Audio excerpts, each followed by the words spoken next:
आखिर कौन लोग हैं जिन्होंने कुरान का इनकार किया? So this is the day 12 of our journey to learn and understand the Quran in a simple way from heart to heart. तो कल हम लोगों ने डिस्कस किया था सूरह बकरा का 10th रुकू। आज हम लोग देखेंगे सूरह बकरा का 11th रुकू। इस रुकू में अल्लाह ताला फरमाते हैं कि अल्लाह ताला ने बनी इसराइल की तरफ रसूल भेजे, उन्हें मौजज़े दिए और रूहुल कुद्स यानी जिब्राइल अलैहिस्सलाम के ज़रिए उनकी तईद की यानी सपोर्ट किया। लेकिन हर बार या तो उन्होंने उसे झुटलाया या तो उस रसूल का कत्ल कर दिया, और फिर जब उनसे कहा गया कि हक को मान लो तो कहने लगे कि हमारे दिल तो पहले से ही गिलाफ में है, यानी हम पहले से ही गाइडेड हैं। तो अल्लाह ने कहा कि नहीं, तुम नाफरमान हो और तुम्हारे दिलों पर मोहर लगा दी चुकी है।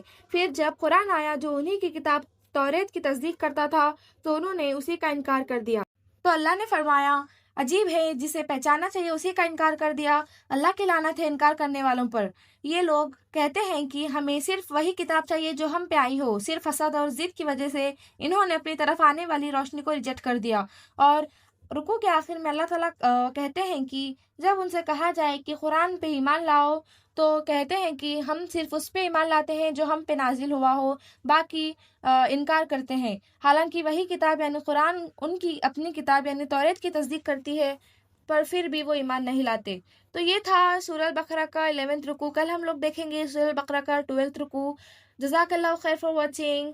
अल्लाह हमें अपनी किताब समझने और उस पर अमल करने की तौफीक दे, आमीन।